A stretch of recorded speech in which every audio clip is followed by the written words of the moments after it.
Hey friends, if you're running an adventure and your big bad evil guy seems like he's way out of the group's league, it can feel like the natural decision to just have him crush them as soon as they show up on his radar. And the question always comes up, why doesn't he?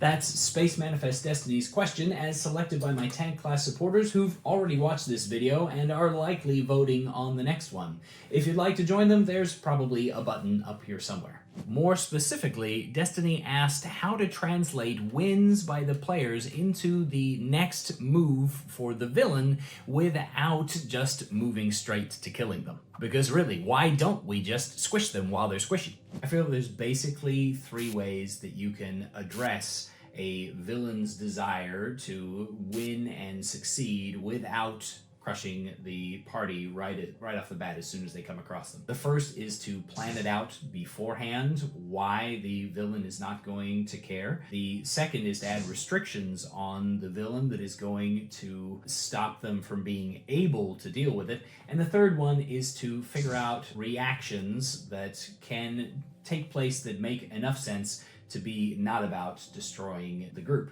When it comes to plots that you can put into place beforehand, you can design your adventures, your encounters, with multiple success points for the villain, multiple things that they want. The more objectives that they have, the easier it can be to weave them together so that perhaps the successes of the players are not actually successes as broadly as they feel like they are. Villains could set up plots where they want to lose, where their loss has consequences for the characters and for the plot that are unintended by the players or are foreshadowed by the villain in some manner so that they move the story forward even though they have these setbacks or failures in their plots. Sometimes that can open the way for another path to become successful.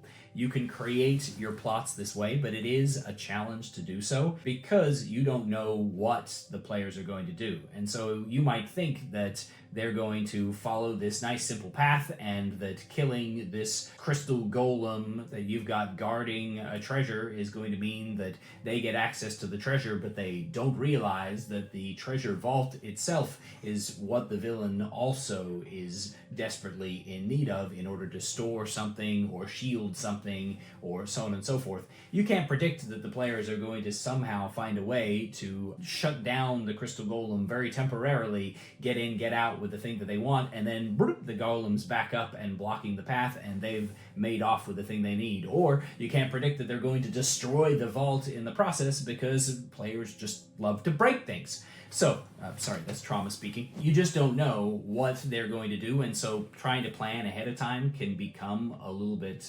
challenging when you're trying to build these redundancies in so that you allow the survival of the players. But you can have these kinds of plots that are attempting to wage psychological warfare on the characters that's trying to make them feel like their successes are failures, that their failures are successes. You can toy with them and try to find ways to move them towards your purposes as the villain. One way to really think of the characters in a way that makes them valuable to your villain is to realize that what you essentially have in most groups is a group of rogue, mercenary murderers that are just running around killing things and don't really have any oversight. There's not really any entity that controls them and stops them. They don't necessarily have any particular rules. They're basically villains of their own. They just happen to be out there fighting the good fight and doing the good thing. But to a villain, they should be looking at this group of murder hobos and thinking, holy cow, how can I use these guys in order to get what I want? Because they think that they're out to get me and they're working against me. How can I frame somebody else to be looking like they're doing me a favor so that these guys will go and kill this guy that is standing in my way? Plots like that are a great way to do things as long as you realize that the characters are valuable. And if nothing else, it makes them feel good to be valuable afterwards when they realize that the villain is using them. It's because they're cool and they're awesome. So, you can give them a little bit of, throw them a bone on that one too. When it comes to setting restrictions on your villain, this is a tried and true and is fairly easy. And it's one way that you can set things up beforehand but you can react individually to each scenario that comes up. Perhaps your villain might have some kind of personal code or rules that are either enforced magically upon them or are simply their own code of honor that requires them to react to threats directly, and yet there's a reason why they're not able to react directly. Perhaps they're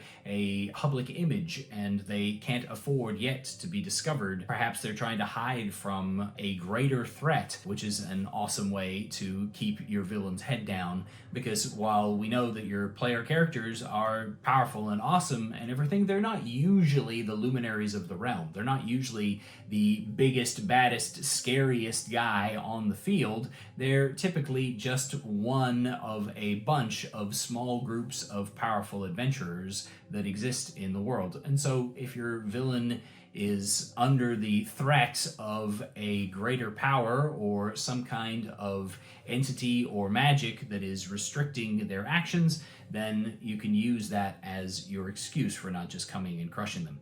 There is, of course, the old, I am just too proud and I have so much hubris, I believe in myself so much that I just trivialize any losses as being unimportant. It gets a little bit beard twirly for my taste, mustache twirly, my bad. But it is an option that you can utilize. It could be a matter of resource conservation. You can decide how many resources the villain has and consider them to be limited.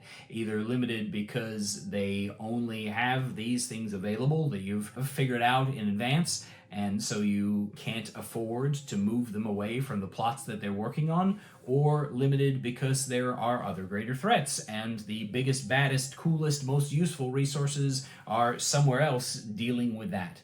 Either way, placing a restriction on your villain is one way to explain why they're not going out and crushing them. And if you've placed some of those restrictions and worked out what they are, it also makes it a lot easier for you to decide, well, what do they do next? What resources do I have available? What restrictions am I under? And from there, with those restrictions in mind, it's very easy to come up with ideas that allow you to move forward your plot, work against the characters, but not jump straight to crush them with all of my might. Finally, you can use reactions to decide how your villain is going to move the plot forward without jumping to crushing them with everything. You can decide that your villain reacts to threats and to danger with manipulation.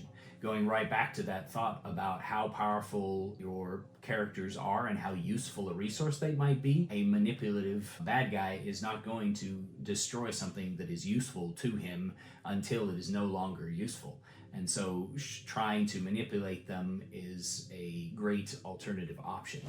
A villain might try to just scorch some ground between them and an incoming threat and use avoidance and covering their tracks as a technique, because it could be more expensive to expend the resources to destroy versus expending less resources to try to create a smokescreen and draw the party off somewhere else and then avoid them and finish the task that you're actually working on, the important thing. You can have the villain try to turn allies against the players to tie them up, occupy them, and keep them from accomplishing their goals against you. And you could always, even if you've got a public figure or even just a particularly devious one, use legal action against them.